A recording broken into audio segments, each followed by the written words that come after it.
E a jogadora de vôlei da seleção brasileira Tandara Caixeta criticou em suas redes sociais o novo episódio do desenho infantil Peppa Pig, que traz o primeiro casal LGBTQIA+, para a série, com um casal de duas mães, de uma das amigas da Peppa. O episódio foi ao ar na última terça-feira no Reino Unido. Chamado de Families, famílias em português, Penny, colega da protagonista, conta que tem duas mães e as desenha pintando dois ursos polares usando trajes femininos. A atleta disse em seu Instagram que os filhos não estão mais seguros com essa ideologia sendo implantada de todas as formas, contrariando os valores cristãos, e pediu que os pais fiscalizem o que as crianças assistem. Rapidamente, Tandara se tornou alvo de ataques pela comunidade LGBTQIA+, e de jogadoras da seleção brasileira e outros times do vôlei. Essa não é a primeira ação da comunidade contra a jogadora. Ao se posicionar contra a participação de mulheres transexuais no esporte feminino, ela também foi duramente atacada em suas redes sociais. Em outubro de 2021, Maurício Souza, que também passou pela seleção brasileira de vôlei e defendia o Minas Tênis Clube, foi demitido por pressão dos patrocinadores após se posicionar contra a história em quadrinhos do novo Super-Homem, na qual o personagem aparece beijando outro homem. Os ataques, também vieram de colegas da equipe e da seleção. Durante o acontecimento, o técnico do Brasil, Renan Dalzotto, se posicionou contra as declarações de Maurício e disse que ele não seria mais convocado para a seleção, obrigando ele a praticamente encerrar a carreira. Coisa, hein, Ana? Um episódio muito parecido agora com a Tandara, né? Inacreditável. Está proibido questionar, dar opinião, falar. A Tandara, que agora está enveredando também na carreira política, e defender o que acredita.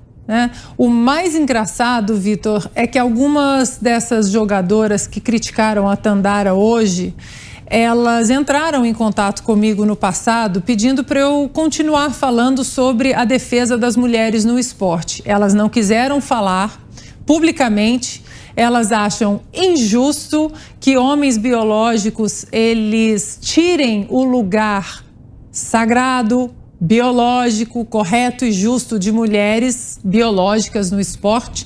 Não vou nem entrar aqui na questão física, porque é muito óbvio. É a mesma coisa comparar homens e mulheres biologicamente falando, a mesma coisa que dizer que o céu é azul e que a grama é verde.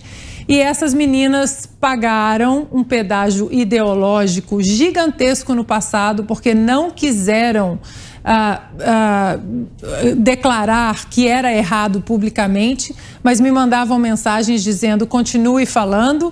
E aí a Tandara, que foi corajosa no passado e que agora também é corajosa de defender a inocência das crianças, a não doutrinação marxista, a cartilha marxista ou a cartilha de uma sexualidade precoce na infância, ela está certa.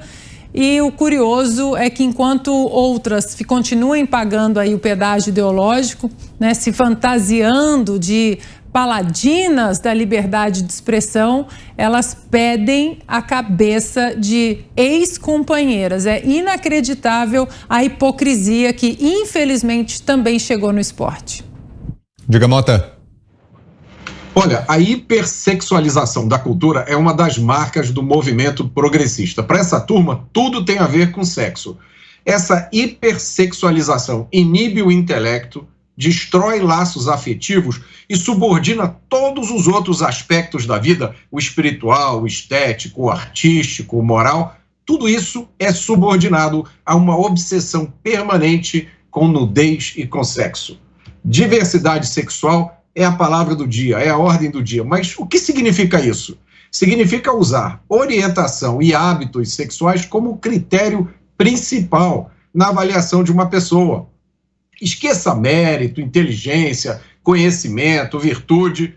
O que importa mesmo é medir o valor das pessoas pela sexualidade. Mas o pior aspecto desse fenômeno é a invasão dos espaços sagrados da infância e da adolescência pela militância sexual. Essa erotização precoce e excessiva desfigura a trajetória intelectual e emocional de crianças e adolescentes, transforma o ser humano numa mera coleção de apetites e condena crianças e adolescentes a uma vida de revolta vazia, ressentimento e solidão. Diga, Zé. Olha, eu odeio censura, né? Eu não gosto de censura. E não vejo, assim, nada de anormal em uma arte que se proponha isso ou aquilo, e não vejo problema ali da Pepe Pig ser gay ou não ser gay. O que eu acho é o seguinte: a família tem que assumir a sua responsabilidade. Não pode transferir essa responsabilidade nem para a internet, nem mesmo para a escola. Quem cuida dessa responsabilidade de formar o filho é a família e pronto. E eu não posso interferir no que publica, é só não deixar o seu filho ver. Eu cuido do que os meus filhos, cuidava, né? Do que os meus filhos liam. Hoje eles são maiores, eles que sabem, resolvem a vida dele. E a minha neta também. Eu não vou deixar que eles fiquem reféns de publicações desse tipo, jamais. Né? Mas eu acho que eles têm direito. A arte que mostra não sei o que, que fique para lá. Eu acho até impróprio que alguém, com o argumento de atacar, venha num grupo de WhatsApp de família e publique aquilo que eles publicam lá no gueto deles, sabe? De uma arte estranha, esquisita.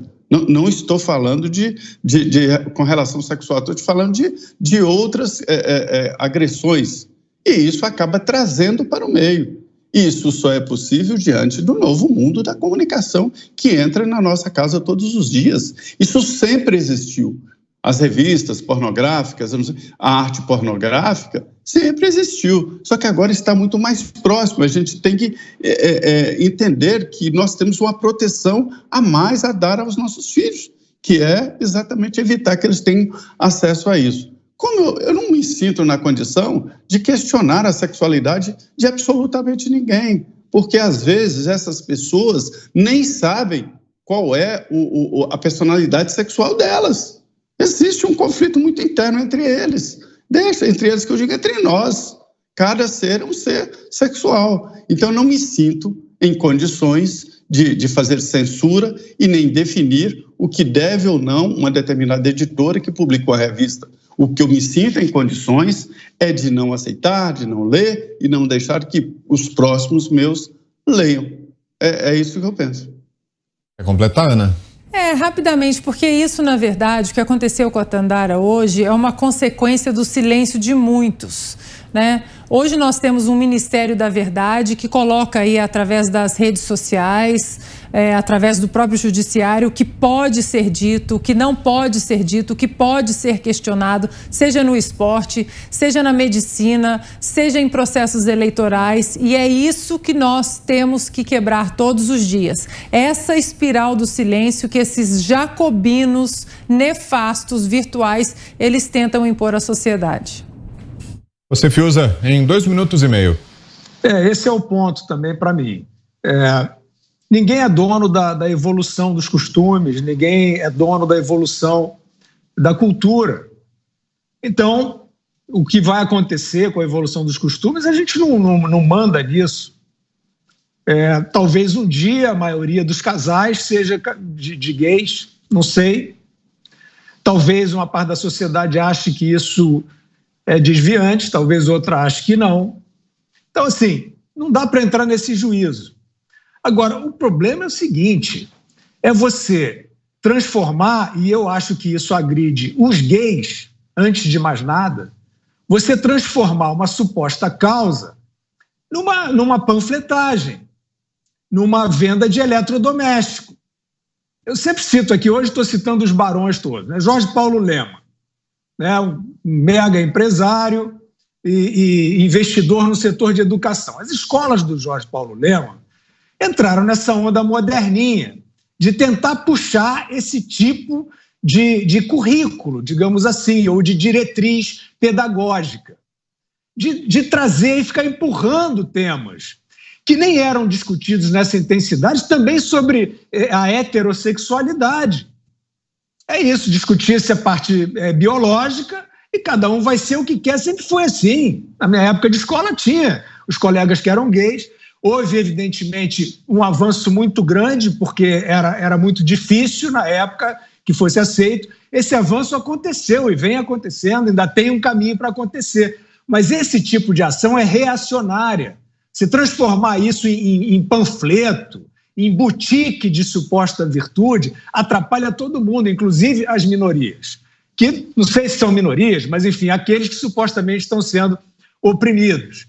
Agora, aí a gente entende a importância da Ana Paula Henkel, porque algumas pessoas ficam assim, bom, mas ela comenta bem alguns assuntos e tal, mas o que ela está fazendo aí? Está fazendo aí isso.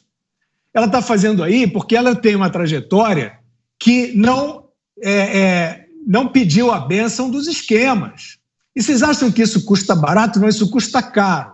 Antigamente já custava e hoje em dia, então, é proibitivo, como estão vendo a Tandara e como viu o Maurício Souza. Eu quero dizer que as colegas da Tandara e os colegas do Maurício Souza são um bando de covardes. Vocês são um bando de covardes, vocês podem ser bons atletas. Esses que estão aí no Mundial, Renan, vocês entregaram um companheiro de vocês a um linchamento. Isso não tem nada a ver com uma posição ética de vocês, que é o ponto que a Ana trouxe. Ué, a pessoa não pode falar? Você pode achar ruim, você pode brigar com ela, se afastar dela. Que papo é esse de você participar de um arrastão contra a pessoa? De você partir para uma asfixia social contra a pessoa? O nome disso não tem outro nome, é covardia. Vocês estão surfando na covardia e sem saber, ou sabendo, mas deixando para lá, que vocês estão virando alvo. Todos estão virando alvo, porque daqui a pouco o linchamento vai na sua direção.